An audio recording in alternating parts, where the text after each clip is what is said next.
Bienvenidos a Exploradores de la Historia 360. Hoy nos adentramos en las historias de 10 guerreros legendarios que marcaron la historia militar moderna con su valentía, habilidades excepcionales y dedicación inquebrantable a su causa.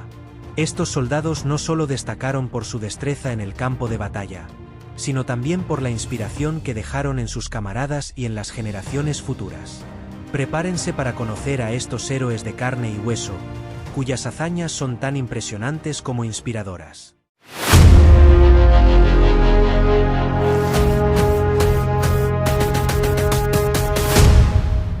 Número 1. Audie Murphy, el héroe inquebrantable.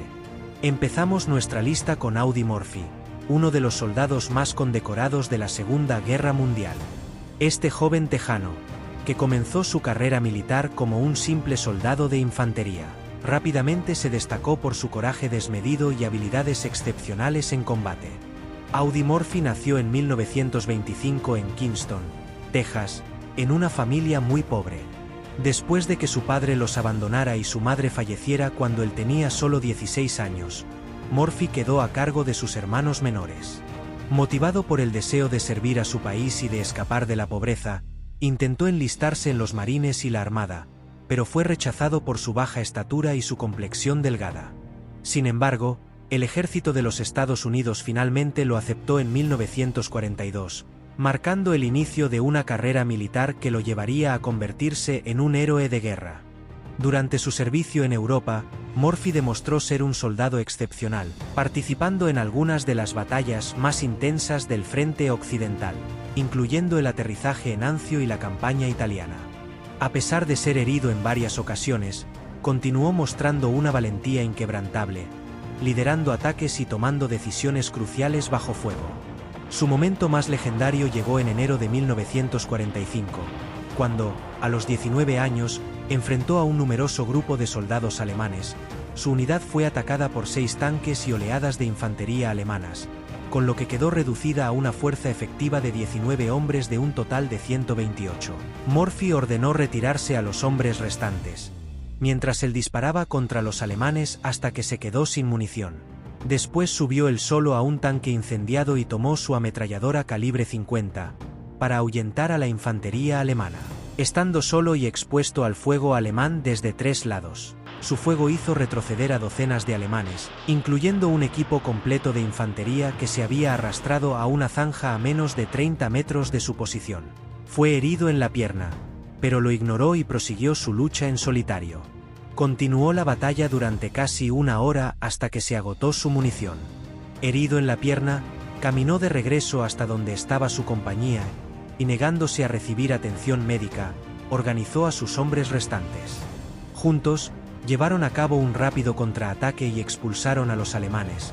Por estas acciones, fue condecorado con la Medalla de Honor por el ejército de su país. El coraje de Murphy no terminó con la guerra. A su regreso a los Estados Unidos, tuvo que enfrentar el trauma psicológico de sus experiencias de combate, luchando contra el trastorno de estrés postraumático en una época en la que este diagnóstico no era ampliamente entendido ni tratado. En lugar de esconder su dolor, fue uno de los primeros veteranos en hablar abiertamente sobre su condición, ayudando a romper el estigma asociado con los problemas de salud mental de los soldados. A lo largo de su vida, Audie Murphy recibió 33 condecoraciones y medallas por su servicio, incluidas no solo las de Estados Unidos, sino también las de Francia y Bélgica. Más allá de sus hazañas en el campo de batalla, su legado perdura como un ejemplo de valor, sacrificio y la lucha continua contra los demonios internos que muchos soldados enfrentan después de la guerra. Murphy murió en un accidente aéreo en 1971, pero su memoria vive, recordándonos que los héroes no solo se definen por sus actos en la guerra, sino también por la forma en que enfrentan las batallas personales que continúan mucho después de que las armas se han silenciado. Número 2. Vasily Zaitsev, el fantasma de Stalingrado. Vasily Zaitsev, un pastor de los montes Urales convertido en francotirador del Ejército Rojo, se convirtió en una leyenda durante la batalla de Stalingrado. Conocido como el fantasma de Stalingrado, Zaitsev eliminó a más de 225 soldados y oficiales alemanes, incluidos varios francotiradores enemigos. Su habilidad para permanecer invisible y su precisión mortal sembraron el terror entre las filas nazis, convirtiéndolo en un símbolo de la resistencia soviética. Zaitsev llegó a Stalingrado en septiembre de 1942, cuando la ciudad estaba casi totalmente devastada por los intensos bombardeos y los combates urbanos feroces. Armado con su fiel Mosin Nagant, Zaitsev aprovechó las ruinas, escombros y las largas sombras del invierno ruso para acechar a sus presas. Utilizaba técnicas de camuflaje innovadoras, como ocultarse en los techos derrumbados o usar el terreno accidentado de la ciudad en ruinas, para moverse sin ser detectado. Su habilidad no solo se basaba en la precisión de sus disparos, sino en su capacidad para predecir los movimientos del enemigo, lo que le permitió estar siempre un paso adelante. Uno de los enfrentamientos más famosos de Zaitsev fue contra el francotirador alemán Erwin Koning, un duelo que se ha convertido en una leyenda en sí mismo. Según los relatos, este enfrentamiento tuvo lugar en las ruinas de una fábrica, donde Zaitsev y Koning se cazaron mutuamente durante días. Al final, Zaitsev logró engañar a Koning colocando un casco en una varilla para atraer su fuego, localizando su posición y eliminándolo con un disparo preciso. Aunque la existencia de Koning y los detalles exactos de este duelo son objeto de debate, el relato se ha convertido en un símbolo del ingenio y la tenacidad de los francotiradores soviéticos. La influencia de Zaitsev no se limitó a sus habilidades personales. Durante su tiempo en Stalingrado, también entrenó a más de 30 francotiradores, quienes posteriormente serían responsables de cientos de bajas enemigas. Este grupo, conocido como la Escuela de Zaitsev, siguió su ejemplo, empleando tácticas de sigilo y precisión para diezmar a las fuerzas alemanas. Su legado continuó mucho después del fin de la batalla, ya que sus métodos y técnicas de francotirador fueron adoptados por generaciones posteriores de francotiradores militares en todo el mundo. Zaitsev no solo fue un francotirador letal, sino también un mentor cuya influencia se sintió mucho más allá de Stalingrado. Vasily Zaitsev sobrevivió a la guerra y fue reconocido como héroe de la Unión Soviética. Después de la guerra, murió en 1991, justo antes de la disolución de la Unión Soviética, pero fue enterrado en Stalingrado, hoy Volgogrado, cumpliendo así su deseo de ser sepultado junto a los hombres que lideró y con quienes compartió los horrores de la batalla. Zaitsev es recordado no solo como un francotirador excepcional, sino como un símbolo de resistencia y determinación contra las adversidades aparentemente insuperables. Número 3. Simo Haija, la muerte blanca. Simo Haija, conocido como la muerte blanca, es probablemente el francotirador más letal de la historia. Durante la Guerra de Invierno entre Finlandia y la Unión Soviética, 1939 a 1940, Haija se convirtió en una leyenda viviente al eliminar a más de 500 soldados enemigos en menos de 100 días.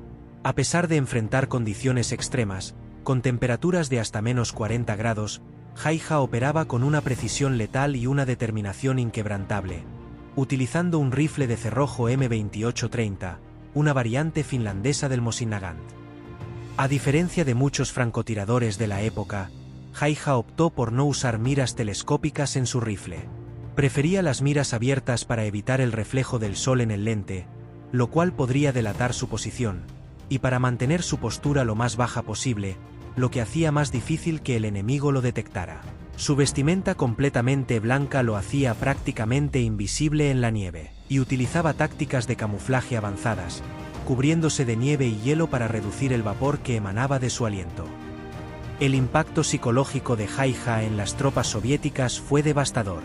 Los soldados soviéticos, conscientes de que la muerte blanca acechaba, se volvieron cada vez más reacios a avanzar, lo que paralizó numerosas ofensivas. Se dice que los soviéticos intentaron múltiples tácticas para neutralizarlo, incluyendo bombardeos de artillería y enviar equipos de contrafrancotiradores, pero Simo siempre logró evadir o eliminar a sus perseguidores.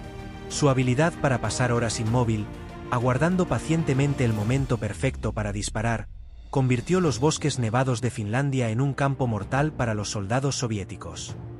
A pesar de su increíble racha, Simo Haija finalmente fue herido en combate por un disparo en la cara por un soldado soviético, que casi lo dejó muerto.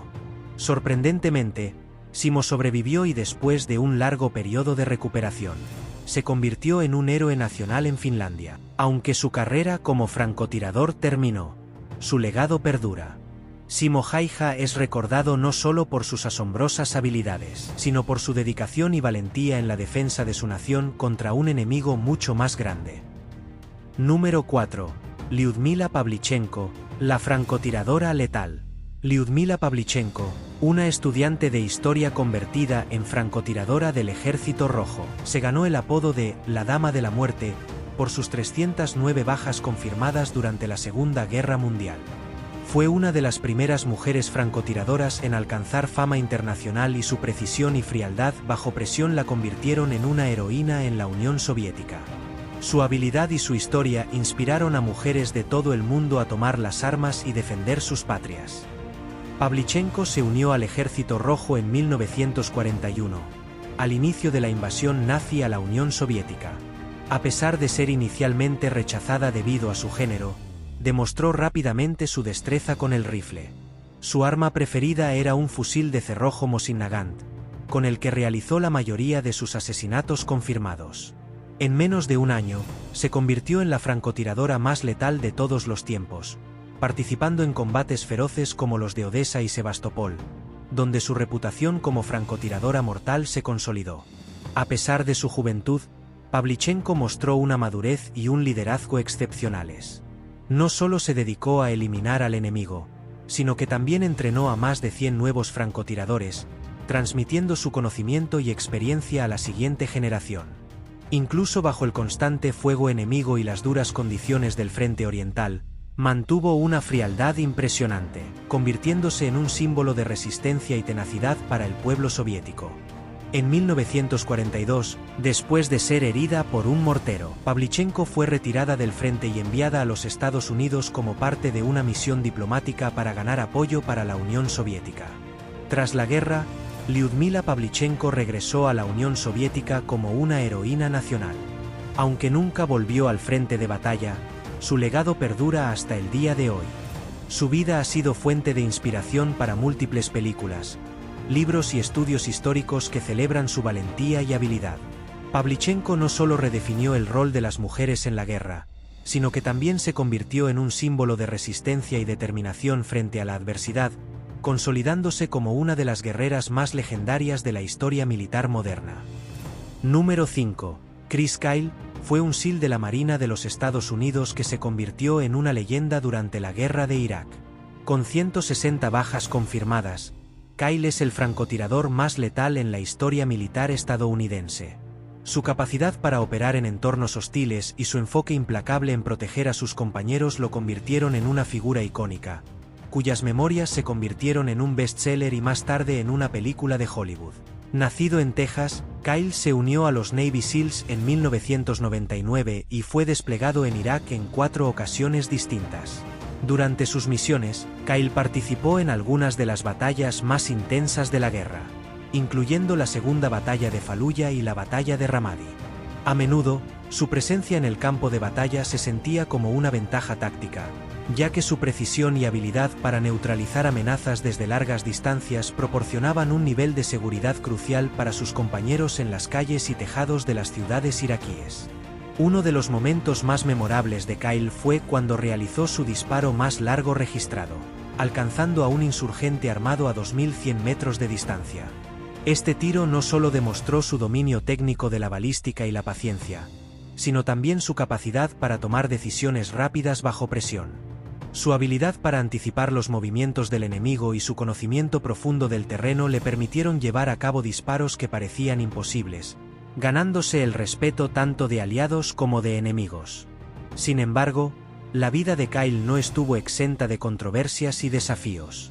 Su libro de memorias, American Sniper, destacó tanto sus logros como los costos personales de su servicio, incluyendo las secuelas psicológicas de la guerra.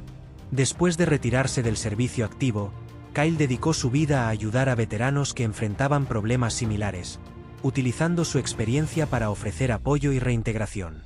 Trágicamente, su vida fue interrumpida en 2013 cuando fue asesinado por un veterano al que intentaba ayudar, un final que reflejó las complejidades y los sacrificios de la vida de aquellos que dedican su vida al servicio militar. Chris Kyle dejó un legado de habilidad, coraje y dedicación, que continúa inspirando a soldados y civiles por igual. Su historia es un recordatorio de las realidades de la guerra y los sacrificios que hacen aquellos que sirven. Su figura se mantiene viva no solo a través de las historias de sus hazañas, sino también a través del impacto duradero que tuvo en la vida de muchos veteranos estadounidenses. Número 6. Otto Skorzeny, el maestro del sabotaje. Otto Skorzeny, conocido como el hombre más peligroso de Europa, fue un oficial de las SS y comandante de operaciones especiales que llevó a cabo algunas de las misiones más atrevidas de la Segunda Guerra Mundial. Nacido en Austria en 1908, Skorzeny se destacó desde temprano por su físico imponente y sus habilidades en operaciones encubiertas. Durante la guerra, se unió a la Waffen-SS y rápidamente llamó la atención de los altos mandos alemanes por su audacia y capacidad para realizar operaciones detrás de las líneas enemigas. Entre 1940 y 1941, participó en las campañas en Francia, Holanda, los Balcanes y en la campaña en Rusia de 1941. Al regresar a Alemania fue ascendido a capitán de la reserva y destinado a los servicios de inteligencia en la Oficina Central de Seguridad en Berlín. Tras este destino fue nombrado jefe de comandos y se le encargó la tarea de entrenar tropas especiales para labores de guerra de guerrillas, sabotajes, secuestros, etc. Una de sus operaciones más famosas fue el audaz rescate de Benito Mussolini en 1943. Después de que el dictador italiano fuera depuesto y encarcelado en un hotel de montaña inaccesible, Skorzeny lideró una unidad de paracaidistas alemanes en una operación sorpresa. Sin disparar un solo tiro, lograron liberar a Mussolini y lo transportaron de regreso a Alemania en un pequeño avión. Este logro le valió a Skorzeny la Cruz de Caballero de la Cruz de Hierro y el reconocimiento internacional como un maestro del sabotaje y las operaciones especiales. Skorzeny también es conocido por su papel en la Operación Grave, una misión de infiltración durante la Batalla de las Ardenas en diciembre de 1944. Bajo su liderazgo, tropas alemanas especialmente entrenadas, vestidas con uniformes estadounidenses y usando vehículos capturados, penetraron las líneas aliadas para sembrar confusión y desorganización. Aunque la operación no logró todos sus objetivos, logró sembrar el pánico y desconfianza entre las fuerzas aliadas, quienes comenzaron a realizar controles de identidad exhaustivos y buscar posibles infiltrados dentro de sus propias filas. Tras la guerra, Skorzeny fue capturado y juzgado en los juicios de Nuremberg, pero logró ser absuelto debido a la falta de pruebas contundentes en su contra. Escapó de un campo de internamiento en 1948 y huyó a España, donde vivió bajo la protección del régimen de Franco. Durante sus años de exilio, Skorzeny se convirtió en un mito viviente, trabajando como asesor militar para diversos gobiernos y permaneciendo como un símbolo de las operaciones especiales alemanas durante la Segunda Guerra Mundial. Su legado, aunque controvertido, continúa siendo estudiado en academias militares de todo el mundo como ejemplo de operaciones especiales no convencionales. Número 7. Carlos Hatko, el francotirador de Vietnam. Carlos Hatko, un francotirador del Cuerpo de Marines de los Estados Unidos, se hizo legendario durante la Guerra de Vietnam. Con más de 93 bajas confirmadas y muchas más no confirmadas, se destacó por su habilidad para acechar a sus objetivos durante días, e incluso semanas. Su tiro más famoso fue a través de la mira del rifle de un francotirador enemigo, matándolo de un solo disparo. Su disciplina y habilidades excepcionales elevaron los estándares para los francotiradores en conflictos posteriores. Uno de los logros más impresionantes de Carlos Hatko fue una misión en la que se arrastró más de 1500 metros a través de un campo abierto durante 4 días y 3 noches para eliminar a un comandante del Vietcong. A pesar del terreno hostil, las serpientes venenosas y el calor abrasador, Carlos Hatko nunca perdió de vista su objetivo. Al final, disparó un solo tiro, eliminando al comandante enemigo antes de arrastrarse de regreso por el mismo terreno, evadiendo a las patrullas enemigas que lo buscaban desesperadamente. Carlos Hatko también es famoso por haber cazado a una francotiradora enemiga conocida como Apache, quien había ganado notoriedad por torturar y matar brutalmente a soldados estadounidenses capturados. La caza de Apache se convirtió en una misión personal para Carlos Hatko. Tras días de acecho, finalmente localizó y eliminó a Apache, enviando un mensaje claro a los francotiradores enemigos de que los marines no se quedarían de brazos cruzados ante tales atrocidades. El 16 de septiembre de 1969, la carrera de Carlos Hatko como francotirador tuvo un final repentino, cuando el vehículo en el que viajaba chocó contra una mina antitanque. Carlos Hatko sacó a 7 marines del vehículo envuelto en llamas, sufriendo graves quemaduras, algunas de tercer grado, en la cara, los brazos y las piernas, antes de que alguien lo sacara y lo metiera en agua porque no era consciente de la gravedad de las quemaduras. Mientras se recuperaba, Carlos Hatko recibió el Corazón Púrpura. Casi 30 años después, recibió una estrella de plata por esta acción. Carlos y los 7 marines que sacó del vehículo fueron evacuados en helicóptero a un buque hospital. Además de su habilidad como francotirador, Carlos Hatko también jugó un papel crucial en el desarrollo de tácticas y entrenamiento de francotiradores en el Cuerpo de Marines. Fundó la primera escuela de francotiradores de los marines en Virginia, donde compartió su experiencia y conocimiento con nuevas generaciones de tiradores. Su legado perdura no solo en sus hazañas en Vietnam, sino también en la formación de una élite de francotiradores que seguiría sus pasos en conflictos futuros. Número 8. Desmond II, el héroe sin armas. Desmond II es conocido como el soldado que fue a la guerra sin un arma. Durante la batalla de Okinawa en la Segunda Guerra Mundial, II, un objetor de conciencia y médico de combate, rescató a 75 compañeros heridos bajo fuego enemigo sin disparar un solo tiro. Su valentía fue recompensada con la Medalla de Honor y su historia fue inmortalizada en la película Hasta el último hombre. Pero, ¿qué llevó a Desmond II a tomar una decisión tan radical de ir a la guerra sin un arma? Su profunda fe religiosa como adventista del séptimo día le prohibía portar armas o quitar vidas. A pesar de la presión y las burlas de sus compañeros, II insistió en servir como médico de combate. Creía firmemente que podía salvar vidas en lugar de tomarlas, y que su lugar estaba al lado de sus camaradas en el frente, ayudándoles en sus momentos de mayor necesidad. Durante la brutal batalla en la escarpada cresta de Maeda, II se convirtió en una figura de leyenda. Bajo un intenso fuego enemigo, II permaneció solo en la cima del acantilado, mientras sus compañeros se retiraban. Una y otra vez, arriesgó su vida para llevar a los heridos hasta el borde de la cresta, donde los bajaba con una cuerda improvisada.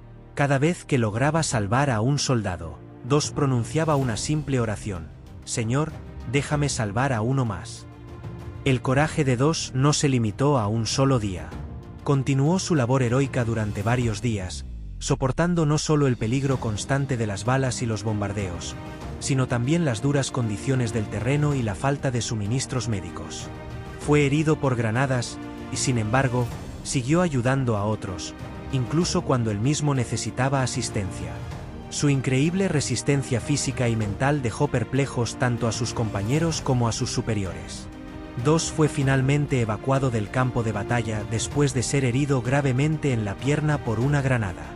A pesar de su estado, rechazó el tratamiento prioritario y pidió que otros soldados más heridos fueran atendidos primero. Su acción final en el campo de batalla fue, incluso en sus momentos más oscuros, un reflejo de su compromiso inquebrantable de servicio a los demás. La historia de Desmond II no solo es un testimonio del poder del coraje y la fe, sino también una lección eterna de humanidad en medio del horror de la guerra. Número 9. Manfred von Richthofen, el Barón Rojo. Manfred von Richthofen, más conocido como el Barón Rojo, fue el as de la aviación más famoso de la Primera Guerra Mundial. Originario de una familia aristocrática prusiana, Richthofen se unió inicialmente a la caballería, pero rápidamente se sintió atraído por la recién nacida Fuerza Aérea Alemana. Richthofen desarrolló sus habilidades y tácticas, perfeccionando el arte del combate aéreo que lo llevaría a convertirse en el piloto más letal de la guerra. Su distintivo avión Fokker DR-1, pintado de un rojo brillante, se convirtió en un símbolo de terror para los pilotos aliados. El color rojo no solo reflejaba su apodo, sino también su deseo de destacarse y desafiar a sus enemigos en combate.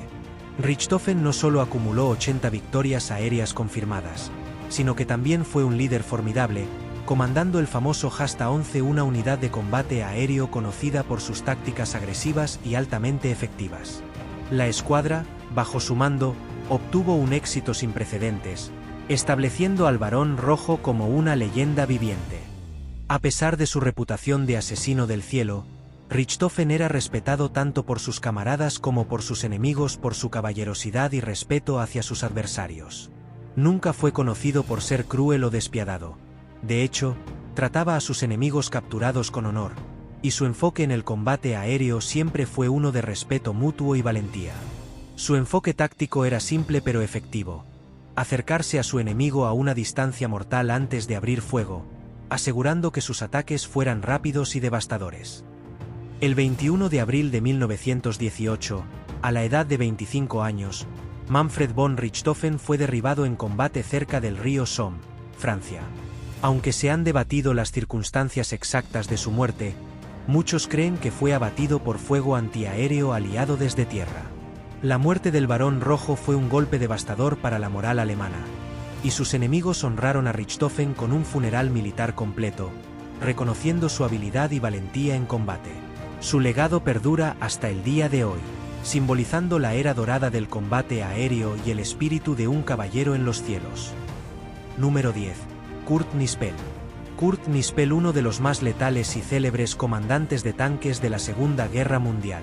Conocido por ser el as de tanques más exitoso de todos los tiempos, Nispel acumuló más de 168 victorias confirmadas, superando a cualquier otro comandante. Sin embargo, no era solo su habilidad lo que lo destacaba, sino también su humildad y sentido de camaradería. A menudo, cedía sus créditos de destrucción a otros miembros de su equipo, prefiriendo el respeto de sus camaradas sobre la gloria personal. Nispel es el ejemplo perfecto de un guerrero cuyo legado es tan sólido como el acero de los tanques que comandaba. Nacido el 20 de septiembre de 1921 en los Sudetes, Nispel se unió a las filas del ejército alemán en 1940. Desde muy temprano, demostró una aptitud innata para operar vehículos blindados. Su destreza lo llevó rápidamente a servir en el legendario Tiger, y uno de los tanques más formidables de la Segunda Guerra Mundial. A bordo de este coloso de acero, Nispel no solo perfeccionó sus habilidades, sino que también desarrolló una reputación de ser uno de los más feroces y precisos comandantes de tanque del conflicto. Nispel peleó en algunos de los combates más duros en el frente oriental, donde su habilidad para aprovechar el terreno y su conocimiento de las tácticas enemigas lo convirtieron en un oponente formidable. Su enfoque en el campo de batalla era frío y calculador, eliminando a sus enemigos con una precisión que parecía casi sobrehumana. Sin embargo, a pesar de las terribles condiciones y los intensos enfrentamientos, Nispel siempre se preocupaba por la seguridad y el bienestar de su tripulación, reforzando los lazos de camaradería que los mantenían unidos. A pesar de sus increíbles logros, Kurt Nispel nunca recibió la Cruz de Caballero, una de las más altas condecoraciones militares de la Wehrmacht. Esto fue en parte debido a su actitud desafiante hacia la autoridad y su rechazo a la política y propaganda nazi. Era considerado como un indisciplinado y rebelde. En una ocasión además habría golpeado a un soldado de las SS por golpear brutalmente a un prisionero ruso indefenso, además de no aceptar la orden de llevar el corte de cabello y afeitado reglamentario. Nispel prefería mantenerse enfocado en su deber en el frente, manteniendo su honor personal y profesional por encima de los reconocimientos formales. Su lealtad era hacia sus camaradas y su país, no hacia el régimen que lo gobernaba. Lamentablemente, Nispel perdió la vida en combate el 28 de abril de 1945, solo unos días antes del final de la guerra, pero su legado perdura como el as de tanques más grande de la historia. Estos guerreros son recordados no solo por sus hazañas en la batalla, sino por la inspiración que dejaron para las generaciones futuras. Cada uno de ellos demostró que el coraje, la habilidad y la determinación pueden cambiar el curso de la historia. No olvides darle like, suscribirte a Exploradores de la Historia 360 y activar la campanita para no perderte ninguno de nuestros episodios. Hasta la próxima.